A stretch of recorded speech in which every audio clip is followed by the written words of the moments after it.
How do you get homeowners insurance to pick up the tab to bring the attic ventilation up to current building code standards as part of a storm-damaged roof replacement claim? We'll explain how right now. Hi there. Welcome back to another episode of our podcast, Airing It Out with AirVent. My name is Paul Shelsey. I host AirVent's Attic Ventilation Ask the Expert seminars offered every winter to residential roofing professionals all across North America since 1998. Some residential roofing contractors in storm-prone markets are successfully convincing homeowners insurance to pay the full price to bring the attic ventilation up to the current building code standards, while insurance is already paying to replace the roof itself. This means intake vents and exhaust vents in the needed quantity to meet code standards. And it often involves switching to a better, more efficient way to ventilate the attic. Let's dig into this a little deeper with the help of Kyle Pyatt, Director of Residential Sales for Gen 3 Roofing Corporation in Centennial, Colorado. Welcome to the podcast, Kyle. Thank you, Paul. Happy to be back. Thank you, Kyle, very much. Kyle was actually a past guest on our podcast discussing how to boost your bottom line by including proper attic ventilation in the overall scope of work of the project. It was during that interview we learned that 95% of Gen 3 Roofing's projects are insurance claims, and Colorado is among the top states for hailstorms. Well, we thought, who better to talk about how to get insurance to pay?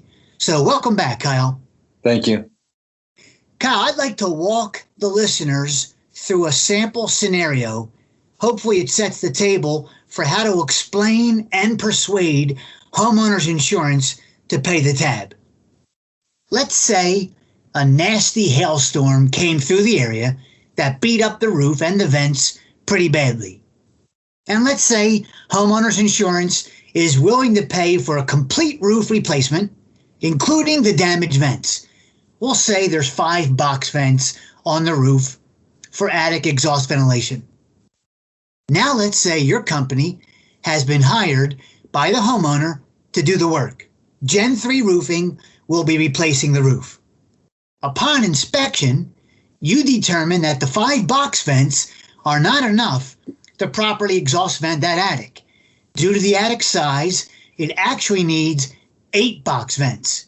And you notice during your inspection, the amount of intake ventilation in the soffit is not enough to support the 5 box vents already in place, not to mention 8 box vents.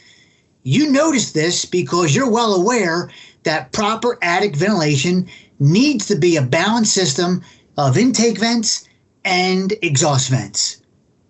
Finally, Kyle, you recommend switching from individual box vents to continuous ridge vent for exhaust ventilation because you've seen firsthand the benefits of matching the type of exhaust vent to the geometry or shape of the roof. The fact is, some types of attic exhaust vents are better suited for some roofs than others, and that's why you're recommending switching from box vents to ridge vents. Kyle, let's make the case right now, please, why homeowners insurance should pay for the attic ventilation being brought up to code and improved when improvement is in fact needed. Let's begin with the homeowner's insurance policy itself. Kyle, roofing contractors have told AirVent that homeowners insurance is obligated to pay anytime the insurance policy has quote-unquote current building code coverage language written into the policy. Has that been your experience, Kyle? Yeah, exactly. You have to do your homework to get that information to the insurance company, but they will pay for that stuff if that's in there. Yes. Okay, great. Thank you, Kyle. Kyle, I've been generically calling it current building code coverage language in my conversations. For our listeners, could you give us an example of what it's actually called for someone who might not be as familiar with the wording, what that category is called, please? Sure. Yeah. I mean, so most of the time you'll see law and ordinance coverage. You can also see building code upgrade coverage. There's several different ways that an insurance company will actually word it. you should just note that most of the time that they do have a cap on how much they will pay out. Ventilation will never reach that cap, but sometimes if you did like a redeck or something like that, you could max that cap out. So just working with the contractor that does that kind of homework and can avoid some costly surprises.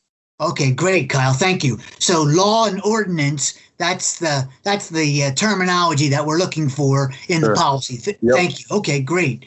Kyle, if the homeowner's insurance policy doesn't have this law and ordinance language, is it something that's easily added by the homeowner, and is it expensive from your experience? Yeah, I mean, if a building code is telling you that you have to do it, then there really isn't a way around it. All re-roofs will get a permit pulled and inspections have to follow, obviously. So in the grand scheme of things, it's not that expensive, and the money that you can save is far more beneficial. Okay, great. So if a homeowner is listening by chance, or a roofer is educating a homeowner and they don't have that coverage, they could definitely add that going forward for the next storm, in advance of the next storm. For sure, yep. Okay, thank you, Kyle. Kyle, you've touched upon this, but if you don't mind, I'm going to try and clarify it just for the person who might be listening unfamiliar. Some markets don't have frequent storms like Texas, where I am, and Colorado, where you are. From your experience, Kyle, if homeowners insurance policy doesn't have that language, the law and ordinance language written into the policy before the storm, is it still possible to get the insurance company to pay to bring the attic ventilation up to current code standards and possibly be improved? So they had a storm, they have a policy, but nowhere in the policy does it say law and ordinance coverage. Is that homeowner out of luck? Is it possible? Sure. Is it likely? Probably not. 90% or more of my policies that I work with or that I review, they have code upgrades. Sometimes submitting literature from the shingle manufacturers can help getting some of these expenses paid for. At the end of the day, the homeowners, as a homeowner, I would strongly recommend having a policy that covers code upgrades. Most of the time, that will save you thousands of dollars during a roofing project. Yes. It can be, as simple as, $100 a year added to your policy. So it's definitely beneficial to have that. But okay. So is it possible? Sure. Likely, probably not. But there are some ways to get some literature to some insurance companies that would go ahead and approve that. Thank you, Kyle. Thank you for explaining that. It sounds like it's worth a try to get the homeowner's roof paid for that way. But definitely, homeowners listening, consider adding that coverage in your policy. 100%. Yep. Thank you, Kyle. Kyle, I think I'd like to segue just a little bit and talk about building code, since the law and ordinance language that we've been referring to is about building code. The International Residential Building Code, IRC, specific to attic ventilation, is Section 806. It's reviewed for possible updates and released every 3 years. We have the current 2021 IRC posted on our website, airvent.com, inside the News and Events tab. Every local municipality that enforces code is free to adopt the current policy or whatever policy they're working with. It might not be the 21, it might be the 18, but just for our listeners, we have the current code on our website. Kyle, when you're evaluating the storm damaged roof and the existing attic ventilation in place, you're not just looking at the attic exhaust vents, whether they happen to be box vents, wind turbines, power fans, ridge vents, gable louvers, whatever the exhaust is. You're not just stopping with the exhaust. You're also looking at the intake vents, right? Yeah, that's correct. And if I may, Kyle, I know this from talking with you, you're doing that because attic ventilation is intake and exhaust, and building code references both of those elements, intake and exhaust. Yeah, that's correct. Yep. So, Kyle, if you're working on a house in a municipality that does not enforce building code, let's say that's the case, because we might have some listeners where building code is not enforced. How do you get homeowners insurance to consider paying for that if the code's not locally enforced? Is that possible? So you're referring to if it's code, but the city doesn't, check for it or enforce it, or it's nowhere to be found by that city, or you're referring to both? Actually, the latter. Thank you. So the code just the local municipality does not enforce the building code, and so you're losing a little bit of leverage while the code doesn't enforce it here. Clear. Okay, I mean, if there's literature that says that that it needs to be done somewhere, I mean, if they have that, then that's what it is, and you need to just scan that and send that to the insurance company. That should be enough to get it paid for. If for some reason they need some kind of letter from the chief building inspector of that municipality, a lot of times if you send an email over there, they are not going to put in writing that they do not enforce that. They're going to say, yes, we enforce that, and okay, take that email and send it straight over to insurance. No, this is what it is. They do enforce that, and here you go. Okay, great. All right, thank you, Kyle. So Kyle, so far, if I could just summarize for our listeners, insurance will pay if the policy calls it out, law and ordinance. Yep. The law and ordinance cites building code. Building code spells out intake and exhaust. Yep. If it happens to be a local municipality that does not enforce local code, you still have a chance to get that covered, but it might take some letters, some literature. Yeah, you'll have to point to why there's a need for it. And Yeah. I also like what you said here a minute ago, Kyle, that if you call it out, it's likely that the local municipality will say, no, we enforce the code here. Yeah, 100%. Yeah, and that's why give me an email. Just shoot it over to an email, and I can almost promise you that they're going to respond to that correctly because they know what's on the line with that as well. And if you're not, and I'll take it a step further, but if you're working with a municipality that doesn't even enforce codes, I mean, there's some that are way, way behind the eight ball as far as they don't even have that literature written down anywhere. Yes. If that's the case, you can try and use like senior manufacturer specs to try and get them to cover that and pay for that. So sometimes there are some loopholes to try and get some information to the insurance company, and that's not necessarily cite the municipality, but say, hey, here's the shingle manufacturer says that I have to have this. Is this good enough? And sometimes they'll give it to you that way too. Fantastic. Thank you, Kyle. It's a great little lead in. Thank you for that. For our next little section, it's the shingle warranty. So thank you, Kyle. Kyle, it's important that both the insurance company and the homeowners themselves understand that the full terms of the shingle warranty, this brand new roof that has a warranty, the full terms for the new roof are tied directly to proper balanced attic ventilation. And again, that's intake and exhaust vents in the needed quantity for the attic size. It's spelled out in the shingle warranty, and that's what you referred to. It might take pointing to that warranty. So thank you for that, Kyle. I'd like to continue, Kyle, please, that for the benefit of our listeners, the attic ventilation requirement as it pertains to the full terms of the shingle warranty, it's not unique to any one brand of shingles. It's across the board. ARMA, the official representing organization of asphalt shingle manufacturers, ARMA stands for Asphalt Roofing Manufacturers Association. So ARMA highlights this in its technical bulletin for residential roofing. Point blank, ARMA says the roof needs balanced attic ventilation. And we have that bulletin on our website. If you're curious, it's inside the news and events tab. I think it's worth putting this into perspective for our listeners, Kyle. If homeowners insurance is paying for a brand new roof, but does not include the cost to bring the attic ventilation up to current minimum code standards, insurance is in effect paying for a subpar roof with a subpar warranty. And I don't know many homeowners who would be pleased with that level of protection. Yeah, 100%. I mean, ARMA is pretty clear on what they require, and any literature that you can use to help getting the insurance to pay for it is what you're supposed to be doing for sure. Thank you. You know, Kyle, there's something else that ARMA says that some folks may not realize. It's this. Don't reuse the attic exhaust vents when you're installing a brand new roof. We hear some surprising stories, Kyle, from some contractors out there.